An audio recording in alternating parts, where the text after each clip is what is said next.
Okay, so we're going to talk about relative clauses today. All right, so essentially relative clauses, they're a very common type of subordinate clause, okay, that gives you more information about a specific noun. All right, oftentimes they're introduced by a relative pronoun, okay, which is a common cue word which you learned in the last chapter.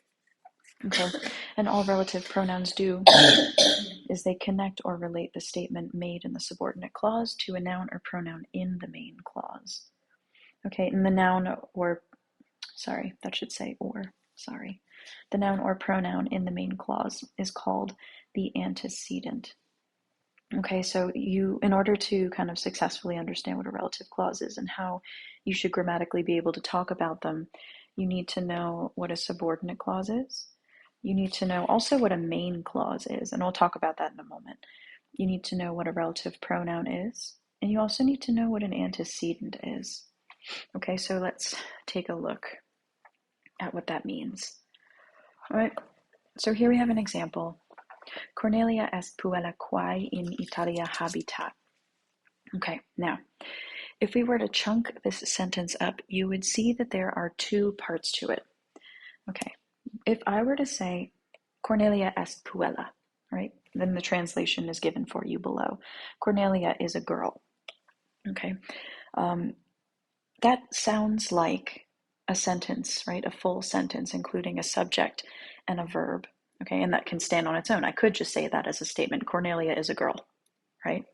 Okay, that is what we call our main clause, also sometimes called an independent clause. Okay, and it's called independent because it can stand on its own. Okay, now in this second half of the sentence, right, quae in Italia habitat, all right, it's translated for you right here, who lives in Italy. Okay, I can't just say that though. I can't just say who lives in Italy unless it's a question, but it's part of a statement. Okay, this is what we call a subordinate clause.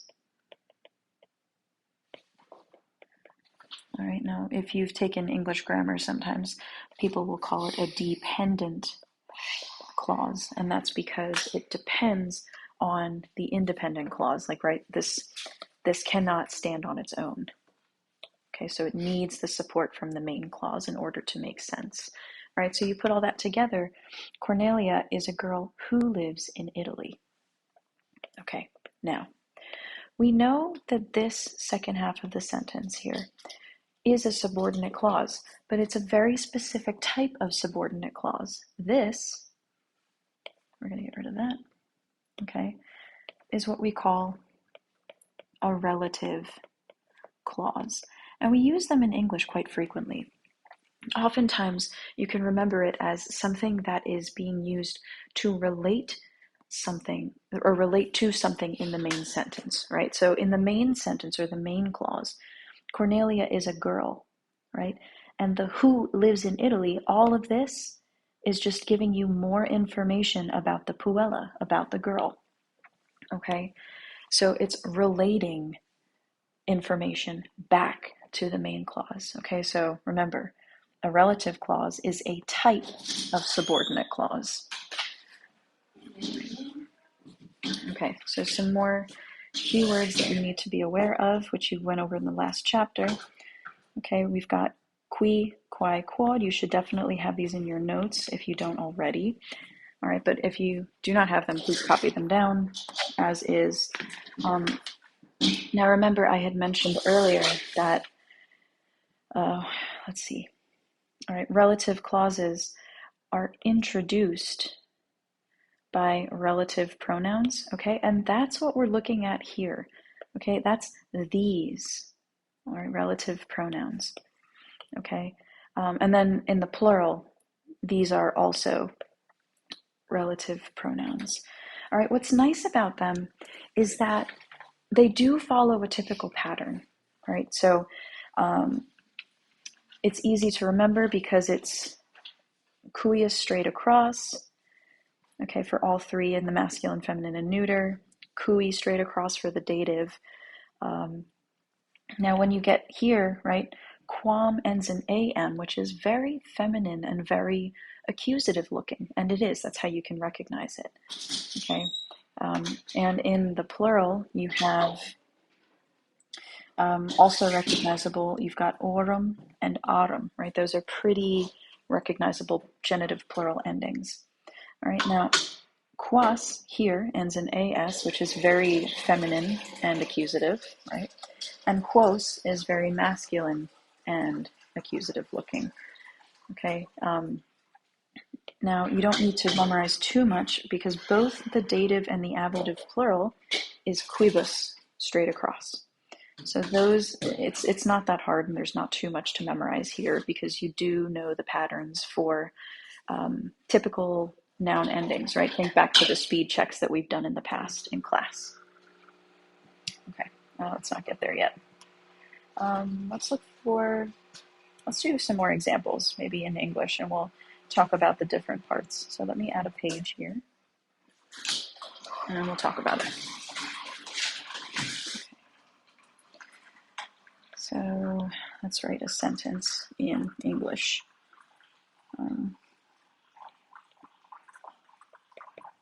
And you should also copy these down.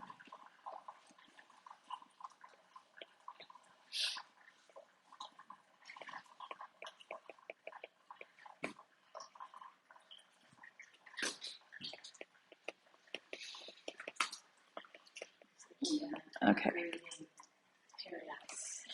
All right. So in this English example, all right, the teacher is your subject of the sentence. Now you have a main clause.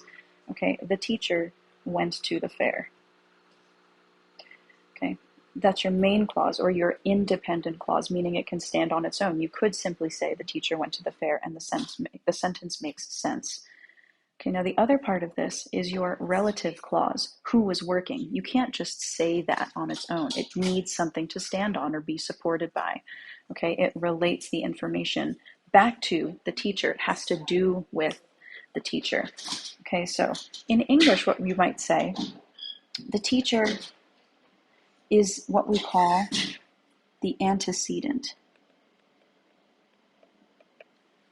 Okay, and if you break that word apart, right, ante and cato, ante means before, and cato caedere means to go. So the antecedent is simply a word that goes before the relative clause. All right, now, who is that connecting relative? It's that relative pronoun that introduces this type of subordinate clause. Okay, so we're going to call that a relative pronoun. Now, if we were going to do this in Latin, this word who here would be one of those Q words that you saw previously, one of these. Okay? But nevertheless, all right, so we've got the antecedent, we've got a relative pronoun. Okay, now this we would call our relative clause. Okay, so there are 4 things you need to be aware of. You need to know what a main clause is in order to figure out what's going on. You need to know what your relative clause is. And you also need to be aware of your relative pronoun, which introduces the relative clause, and you need to be aware of the antecedent. Okay, so those are the 4 terms that are very important for this lesson. All right, now let's take a look at some examples in Latin. We're not going to do this. Okay, let's take a look at some relative clauses in action. All right, so this sentence reads, Duae ancillae quarum altera speculum tenebat, altera crines pectebat.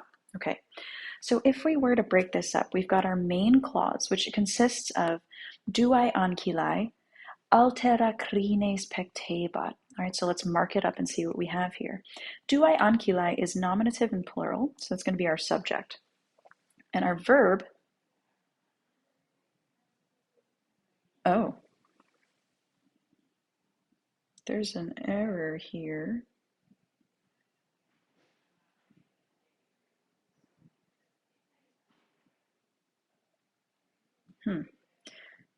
Actually, this is not a grammatically correct sentence, so we're going to skip that one. Okay, let's try this one. All right, so here you've got your main clause. Okay, Phrygia. Okay, she's our subject. Dominam vexabat. All right, this is your independent clause. Okay, and that translates to Phrygia, meaning it's a name, was annoying the mistress. Okay, you can say that, right? Phrygia was annoying the mistress. It sounds like a main clause. It is an independent clause. It can stand on its own. All right, now what we have going on here, and let the punctuation help you. It's almost like a parenthetical, right? So the main clause can stand on its own without the support of this dependent clause, right? But this dependent clause just gives you extra information. Okay, now Phrygia would be our antecedent. Quae would be our relative pronoun. Okay, and quae crines negligenter pectebat, this would be our relative clause.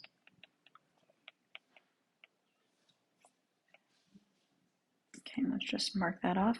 And our main sentence would just be Phrygia dominam vexabat. Okay, now the translation here, so essentially, let's go through it. Okay, so Phrygia, comma, quae. Quae translates here to who. Who was pectabating? Was combing the crines, the hair, negligenter. You'd say like negligently, as carelessly, sorry. Vexabat was annoying the dominam, the mistress.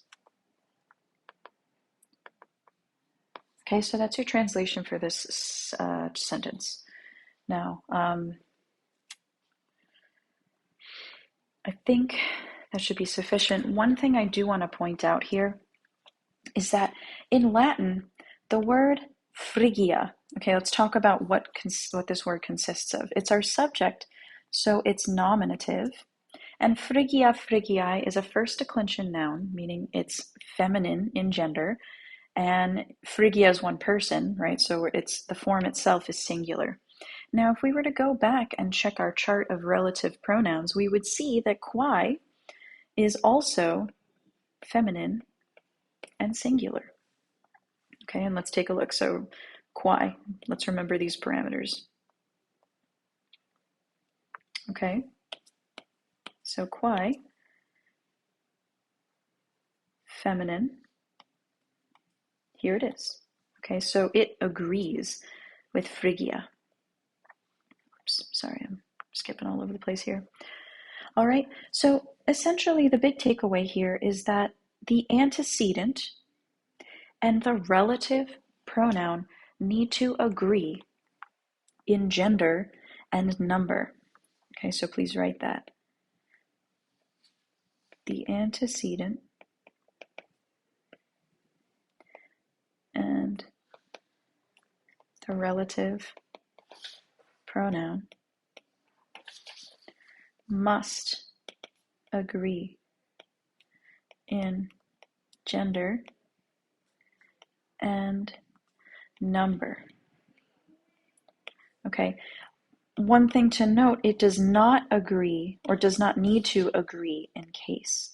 Okay, and we'll see some examples of why that is. But all in all, what you can expect is that, you know, you've got two separate types of clauses here. You've got your main clause and you've got your subordinate clause. Now, within each chunk, the words are doing their own thing here. So take a look at what we've got. Let me just erase this so it's not that confusing. Okay, within this grammatical unit, quae is your subject, so it's going to be nominative.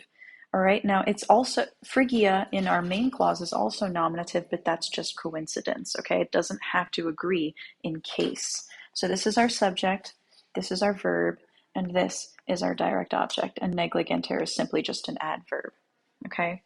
So let's try another example and see what we've got. Pater amicos in quibus sunt senatores praeclari ad cenam invitavit. All right, so our main clause consists of pater amicos ad cenam invitavit.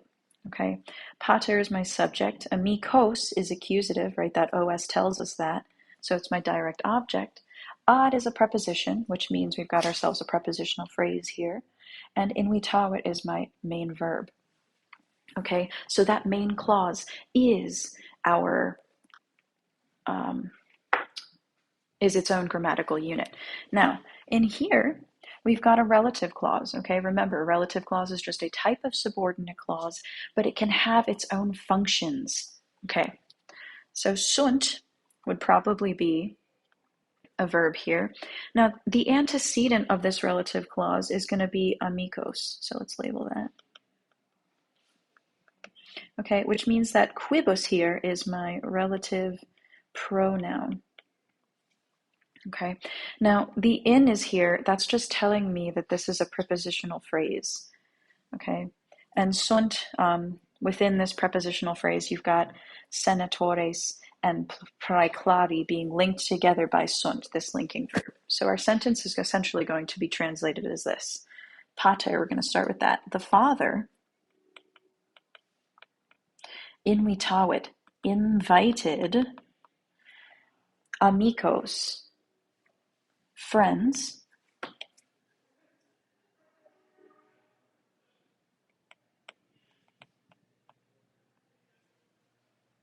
comma. Now, in can sometimes mean in, but here we're going to translate that as among. Okay, so the father invited friends, among whom sunt are senatores praeclari, are distinguished senators.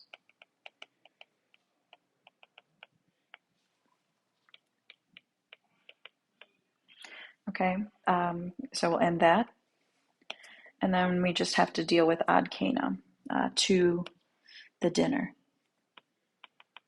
or to dinner. All right, so the father invited friends, among whom are distinguished senators, to the dinner.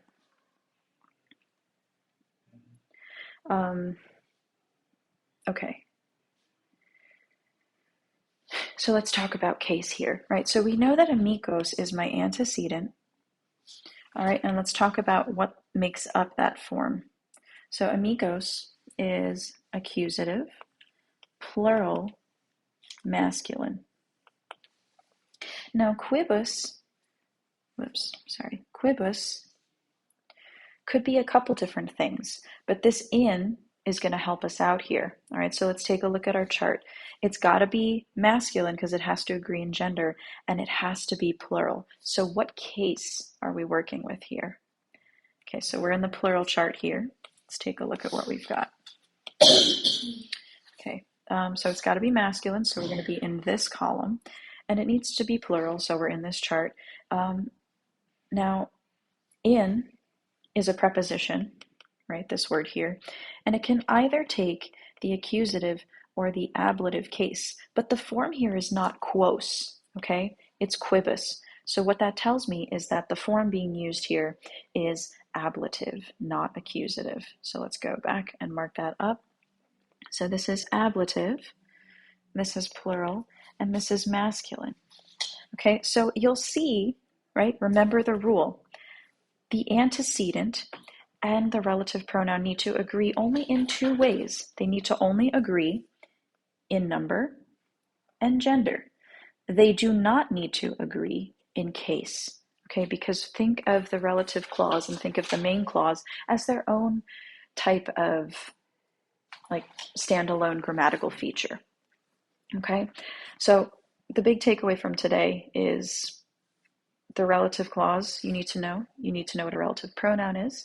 You need to know what an antecedent is. And you need to know what the difference is between main clause, subordinate clause, and you need to know about the agreement of those things. Okay, let's try one more. Volo ire ad mercatorem cuius taberna non procul abest. All right. Excuse me.